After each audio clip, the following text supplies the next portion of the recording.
মানসিক রোগে আক্রান্ত হয়ে আত্মহত্যা করার গল্প নিশ্চয়ই অনেকে শুনেছেন, তবে আজকে যে গল্পটা আপনাদের সামনে উপস্থাপন করতে যাচ্ছি সেটা হয়তো আমার মতো আপনার মনেও দাগ কেটে যাবে। আমরা পরিবারের বিষয়ে সবসময় একটু নরম প্রকৃতির হয়ে থাকি। যারা পরিবার পরিজনদের ভালোবাসি তারা সম্ভব হলে প্রাণ দিয়েও পরিবারের সদস্যদের প্রাণ রক্ষার চেষ্টা করি। আর সে যদি হয় নিজের সন্তান তাহলে তো প্রশ্নই নেই। কিন্তু কখনো যদি আমাদের ভুলের কারণে সবচেয়ে প্রিয় এই মানুষগুলোর প্রাণ আমাদের হাতেই চলে যায়, তাহলে কি আমরা সেটা সহ্য করতে পারবো? বিবেকের কাছে প্রশ্নবিদ্ধ হয়ে পড়বো, তাই তো? আর তখন নিজেকে নিঃশেষ করে দেয়া ছাড়া হয়তো আর কোনো পথ আমরা চোখের সামনে দেখতে পাবো না। আমার বা আপনার কথা বলছি না, কথা বলছি 150 বছর আগের এক অভাগা পরিবারের। সুন্দর আর সচ্ছল সুখী পরিবার, যে পরিবার চোখের পলকে ধ্বংস হয়ে গিয়েছিল। খুনি কে ছিল? কার দোষ ছিল? না, কারো না। তাহলে কিভাবে কি? চলুন 150 বছর আগে সেই দুর্বিষহ ঘটনাটা একটু নেড়ে চেড়ে দেখি। ঘটনাটা হয়েছিল 1894 সালের জানুয়ারি মাসের 26 তারিখে সন্ধ্যার পর। স্বামী স্ত্রী আর একটা ছোট মেয়ে নিয়ে 3 জনের বেশ সুখী সংসার ছিল তাদের। হঠাৎ একদিন নিউ ইয়র্কের নিউজ বুলেটিনে তাদের একই দিনে একই সাথে মৃত্যুর খবর আসে। তাদের মধ্যে কোনোদিন কোনো ঝগড়া ঝামেলা কিচ্ছু ছিল না, আর না ছিল কোনো শত্রু। তাহলে কিভাবে 3 জন একসাথে একই বন্দুকের গুলিতে মারা যায়? আসলে অন্য কেউ না, 29 বছর বয়সী ম্যারি কেলার গুলি করে তার হাজবেন্ড এমিলকে মেরে ফেলে। এমিলের বয়স ছিল 30 বছর। আর তারপর গুলি করে মেরে ফেলে তার 9 মাসের মেয়ে এনাকে। বৃহস্পতিবার রাত 8:30 দিকে 10 নম্বর বার্ড অ্যাভিনিউতে নিজের বাসায় 3টা খুন করে ম্যারি। অ্যাডলফ হিক্সটিং এই এলাকায় ম্যারিদের প্রতিবেশী ছিল। সে তখন তার পরিবারের বাকিদের সাথে বসে ইনডোর গেমস খেলছিল আর সুন্দর পারিবারিক সময় কাটাচ্ছিল। এমন সময় সে কেলার পরিবারের অ্যাপার্টমেন্ট থেকে আসা চিৎকারের শব্দ শুনতে পায়।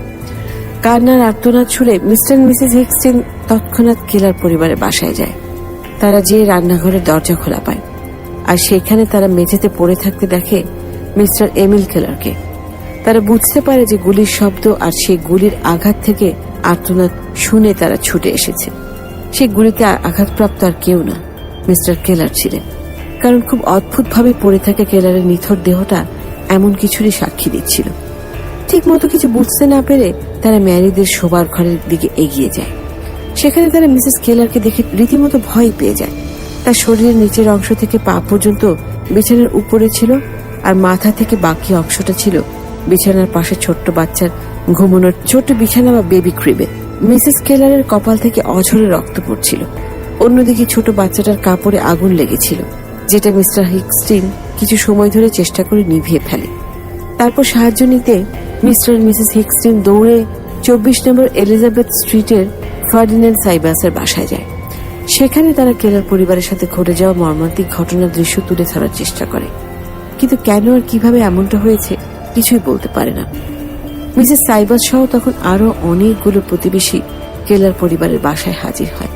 মিসেস কেলার তখনও শ্বাস নিচ্ছিল, তবে মিস্টার কেলারকে মেঝে থেকে তুলে আনার পর থেকে তার মধ্যে কোনো প্রাণ ছিল না। তার বুকের বাপাশে একটা গুলিবিদ্ধ ছেদ তার অবস্থার কারণ জানান দিচ্ছিল। এইদিকে মিসেস কেলারকে শক্ত হাতে বিছানায় তোলা হলো, আর এরপর যা দেখা গেল সেটা সবাইকে চমকে দিল।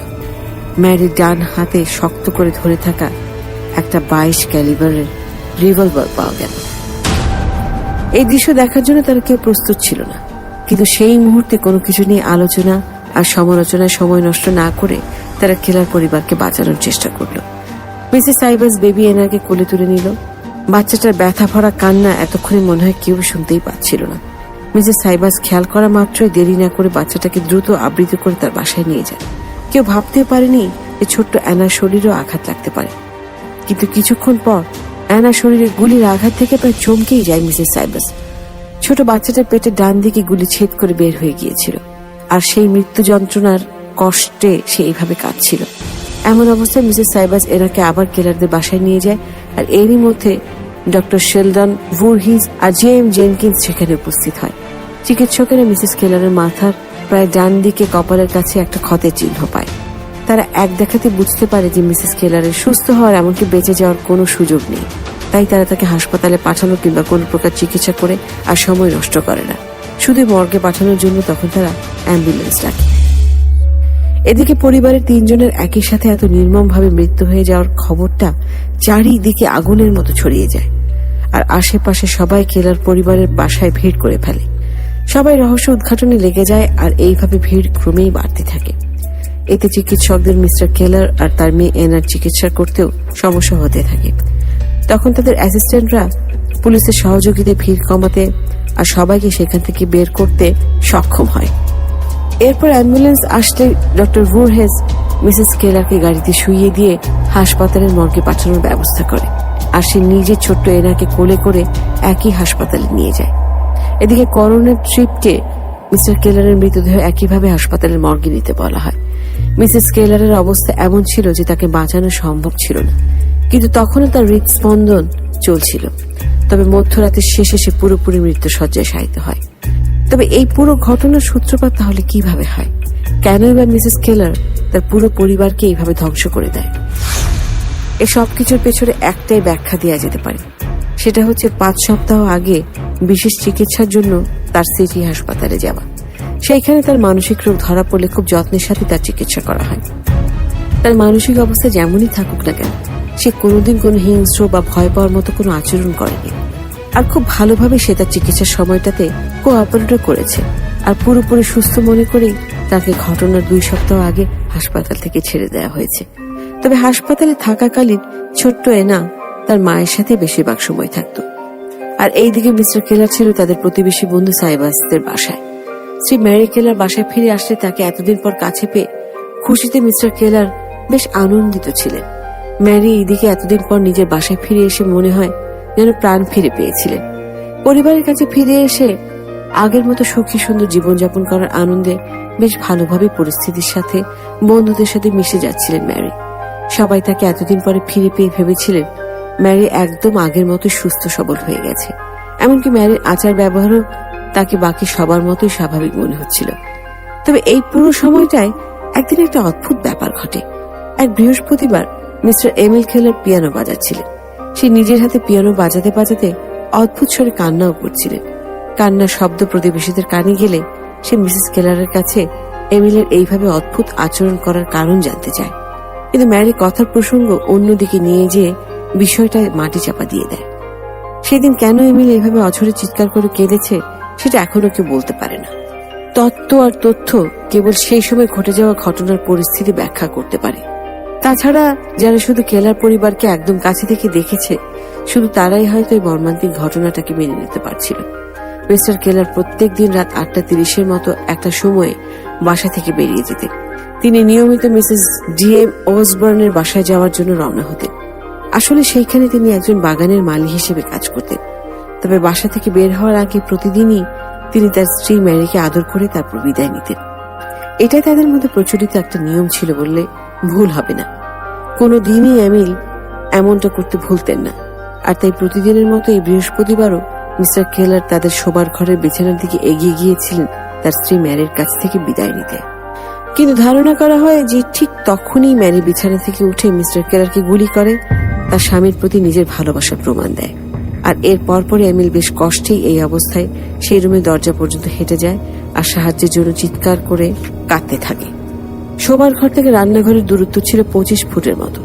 মিস্টার আর মিসেস হিক্সটেইন দুজনেই জানান যে সাহায্যের কান্না এত দৃঢ় আর স্পষ্ট ছিল যে তারা আর দেরি না করে তখনই কেলার পরিবারের বাসায় গিয়ে হাজির হয়েছিলেন। তবে ততক্ষণে অনেক দেরি হয়ে গিয়েছিল। ছোট মেয়ে এনা পাগল ম্যারির বন্দুকের দ্বিতীয় শিকার ছিল। এনাকে যেখানে ঘুম পাড়ানো হতো সেই জায়গাটা ম্যারিদের বিছানা থেকে একদম কাছে ছিল। এমনটাও ধারণা করা হয় যে মিসেস কেলার একটা বসার ভঙ্গি করে সেইভাবে বসে থেকে তার মেয়ে এনাকে নিশানা করে। সে এনার বুকে তার হৃৎপিণ্ডে গুলি চালায় আর সাথে সাথে বন্দুকটা নিয়ে নিজের নিশানা করে। দ্বিতীয় আর তৃতীয় নিশানার মধ্যে সময়ের ব্যবধান এতই কম থাকে যে বেশ দ্রুত গতিতে এনাকে গুলিটা বুকের কাছ ছুঁয়ে চলে যায়। হয়তো নিজের সন্তানকে নিজে হাতে খুন করে মেরে ফেলার ব্যথাটা একটু হলেও অসহনীয় লাগছিল তার কাছে। তাই আর দেরি না করে সাথে সাথে নিজের কপালে গুলি করে ম্যারি। তবে নিঃসন্দেহে যে গুলির শব্দ মিস্টার মিসেস হিক্সটেন শুনতে পায় সেটা ম্যারির নিজেকে করা তৃতীয় আর শেষ গুলি ছিল, যেটা তারা মিস্টার কেলারের চিৎকার শুনে দৌড়ে এসে শুনতে পায়।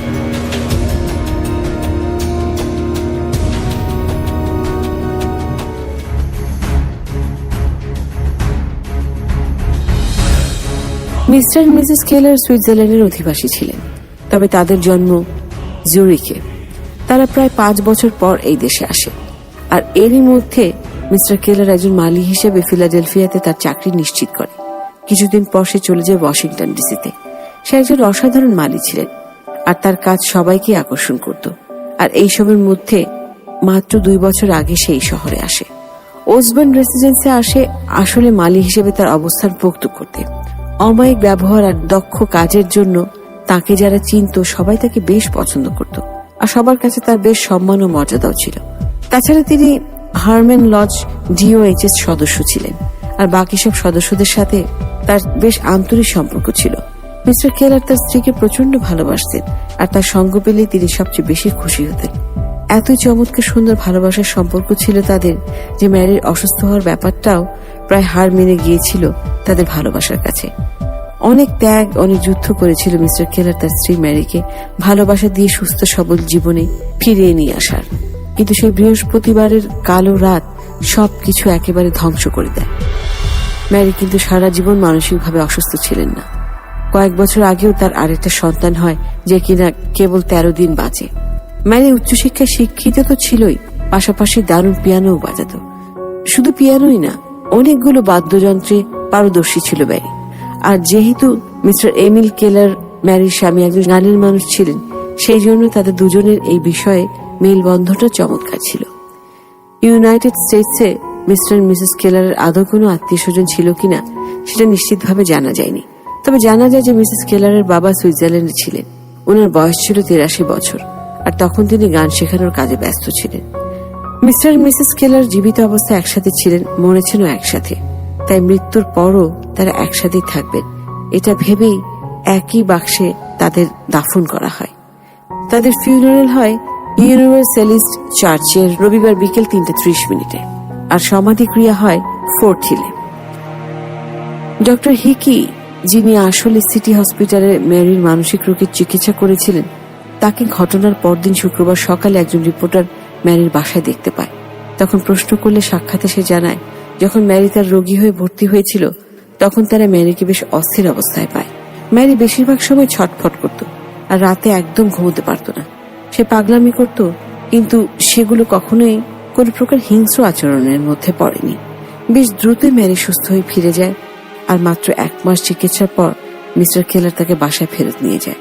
তার অবস্থার উন্নতি হলেও ডক্টর হিকি মনে করেন তাকে তখন বাসায় নিয়ে আসাটা কোনো প্রকার ঠিক সিদ্ধান্ত ছিল না, কেননা তার তখন বাসায় ফিরে আসাটাই তার পরিবারের সবার জন্য কাল হয়ে দাঁড়ায়। তার মতে ম্যারির মানসিক অবস্থা অনুযায়ী তাকে পূর্ণ সুস্থতার জন্য আরো কয়েক মাস সবার থেকে দূরে আলাদা থাকতে হতো। এইভাবে আলাদা কিছুদিন বিশ্রাম নিলে হয়তো ম্যারি ভালো হয়ে যেত, আর বাড়ি ফিরে আসার এত বড় ক্ষতিপূরণ তাকে দিতে হতো না। শুক্রবার রাত 6টার মাঝামাঝি একটা সময় ছোট এনা কেলারের তীব্র ব্যথার অবসান ঘটে। জানা যায় যে মায়ের বন্দুক থেকে বের হওয়া গুলি ছোট এনার ফুসফুসের ডান দিক ছেদ করে বাঁ দিক দিয়ে বের হয়ে গেছে। মৃত্যুর পর এনাকে তার বাবা মার সাথে একই বাক্সে দাফন করার জন্য তৈরি করা হচ্ছিল। আর সবশেষে শুরু হলো তাদেরকে দেখতে আসা। আত্মীয় স্বজন কেউ না আসলেও এই ছোট পরিবারের আকস্মিক মৃত্যুতে তাদের অনেক লোক দূর দূরান্ত থেকে দেখতে আসে। তবে এর পেছনে বিশেষ কারণ ছিল তাদের জন্য বিশেষভাবে তৈরি কফিন বা ক্যাসকেড। গ্রে এমবোসড প্লাস দিয়ে ঢাকা ছিল কফিনটা। একটা নেম প্লেটে লেখা ছিল Emil Keller, age 30 years, Mary his wife, age 29 years, আর আরেকটা প্লেটে খোদাই করে লেখা ছিল আওয়ার ডার্লিং। মিসেস ম্যারি কেলারের মাথার অংশটুকু এমনভাবে মিস্টার কেলারের বাঁ কাঁধে রাখা ছিল যাতে করে ম্যারির কপালের ডান দিকের ক্ষতের অংশটুকু আর কালো হয়ে থাকা ডান চোখটা ঠিকভাবে দেখা যায় না। এদিকে মিসেস কেলারকে দেখলে মুখে বিভিন্ন জায়গায় ক্ষতের দাগ চোখে পড়ছিল, আর আরেকদিকে অদ্ভুতভাবে মিস্টার কেলারকে দেখে মনে হচ্ছিল খুবই সুদর্শন কেউ খুব আরামের ঘুম ঘুমোচ্ছে। মিস্টার কেলার তার বাঁ হাত দিয়ে তার স্ত্রী ম্যারিকে পিছন থেকে ধরে রেখেছিলেন, আর ডান হাত তার কোমর থেকে পেটের কাছে বেশ সুন্দরভাবে রাখা ছিল। বাবা আর মায়ের একদম মাঝখানে ছোট্ট এনাকে রাখা হয়েছিল। সুন্দর মায়াময় ঘুমন্ত এনা, যার বা হাতটা ধরে রেখেছিল তার মা ম্যারি। মার মেয়েকে শুভ্র সাদা জামা আর বাবা কেলারকে গাঢ় রঙের কোট আর প্যান্ট পরানো হয়েছিল। রবিবার সন্ধ্যায় ইউনিভার্সালিস্ট চার্চে শেষবারের মতো তাদের শোক সম্ভাষণ হয়। প্রায় 1000-এর উপর মানুষের ভিড় হয় সেখানে। নির্ধারিত সময়ের আধা ঘন্টা আগে চার্চের দরজা খোলা হয়, আর মাত্র 3 মিনিটের মধ্যে পুরো চার্চে লোক ভরে যায়। চার্চে বসার প্রথম সারি শুধু ডিওএইচএস এর সদস্যদের জন্য রাখা হয়েছিল, যারা কেলার পরিবারের ফিউনারেলের সময় উপস্থিত ছিল। তবে ভিড় সামাল দিতে সেখানে পুলিশের লোক নিয়োগ করতে হয়েছিল, যাতে অতিরিক্ত মানুষ প্রবেশ করতে না পারে। বিকাল 3:30 সম্ভাষণ শুরু হয়, আর চলাকালীন সময় সংগঠক হ্যাটি চ্যাপেল ফিউনারেল মার্চের আয়োজন করে। চার্চের ভেতরে ডেকোরেশন পরিবর্তন করে মাঝখানে ভারী কালো কাপড় দিয়ে পুরো জায়গাটা আবৃত করা হয়, আর ফিউনারেল চলাকালীন সেইখানে ক্যাসকেটটা রাখা হয়। পুরো ক্যাসকেটটাতে খুব সুন্দর করে ফুলের নকশা খোদাই করা ছিল। চার্চের যাজক থেকে শুরু করে একে একে সবাই তাদের আত্মার শান্তি কামনা করে দোয়া করে সেখানে। Sweet and quiet in their sleep এই ধার্মিক সঙ্গীত দিয়ে সম্ভাষণ শুরু হলেও এক পর্যায়ে সবাই এসে এসে মর্মান্তিক ঘটনা সম্পর্কে তাদের অনুভূতি ব্যক্ত করছিল। তবে সবার মধ্যে মিস্টার হিলটনের কথায় অন্যরকম আবেগ ছিল। তার পাঠ শুনে সেখানে বসে থাকা অধিকাংশ শ্রোতার চোখে পানি চলে এসেছিল। হিলটন জানায় যে কফিনে যে 3 জন শুয়ে আছে তাদের সাথে হিলটনের জুনের 25 তারিখে দেখা হয়েছিল। কেলার পরিবার তাদের মেয়ে এনার ব্যাপটিজমের জন্য তাকে হিলটনের কাছে নিয়ে এসেছিল। তারা বেশ সুখী আর হাসি খুশি একটা পরিবার ছিল। এমনকি হিলটন তাদেরকে চার্চে পেয়ে স্বাগত জানিয়েছিল। তারা মিসেস কেলারের বুদ্ধিমত্তা দেখে মুগ্ধ ছিল। সে কনসার্টের সঙ্গীতও উপস্থাপন করতে পারত, আবার যাজকের বাসায় যেও সঙ্গীতানুষ্ঠান করে এসেছে ম্যারি। সে শুধু সঙ্গীতকে না, তার স্বামী আর সন্তানকেও অনেক বেশি ভালোবাসত। তাদেরকে কেউ খারাপ জানত না, বরং যেইখানে তারা যেত সবার আদর্শ হয়ে যেত। এত সুন্দর আর স্বাভাবিক একটা পরিবারের মধ্যে চিন্তা যার বাসা বাঁধে যখন হঠাৎ করেই ম্যারির মানসিক রোগ ধরা পড়ে। তবে সবার আশা ছিল যে ম্যারির মতো শক্ত একজন মেয়ে খুব দ্রুত পুরোপুরি সুস্থ হয়ে যাবে। যারা তাদের চিন্তা কম বেশি সবাই এমনটাই প্রার্থনা করেছিল। চার্চ থেকে যাজক সহ অনেকে ম্যারিকে হাসপাতালে দেখতেও গিয়েছিল, কিন্তু এইসবের মধ্যে এত বড় কিছু হয়ে যাবে তা কে ভেবেছিল? যাজকের ধারণা সব সৃষ্টিকর্তারই ইচ্ছা, এতে ম্যারির কোনো দোষ নেই। নাহলে এইভাবে কেউ একজন তার ভালোবাসার মানুষগুলোকে নিমিষে খুন করতে পারত না। সৃষ্টিকর্তার ইচ্ছে হয়েছে সৃষ্টি করেছে, আবার ইচ্ছে হয়েছে নিয়ে গেছে। আর দেখতে দেখতে সবার পাঠ শুনতে শুনতে এইভাবেই ফিউনারেলের কার্যক্রম শেষ হয়। এরপর চার্চের ভেতরে বাইরে সবাইকে ক্যাসকেট খুলে তাদের চেহারা শেষবারের মতো দেখার সুযোগ করে দেয়া হয়। প্রায় 5000 লোক তাদেরকে শেষ দেখা দেখে। আর 5:30 পর ফিউনারেল শেষ হলে কেলার পরিবারকে ফোর্ট হিলে নিয়ে যাওয়া হয় দাফনের জন্য। আর এইভাবেই কেলার পরিবারের বেদনা ভরা গল্পের সমাপ্তি ঘটে, এবং 3-in-1 ক্যাসকেটের একটি স্থির ছবি সারা পৃথিবীতে আলোড়ন সৃষ্টি করেছিল সেই তখন থেকে এখন পর্যন্ত।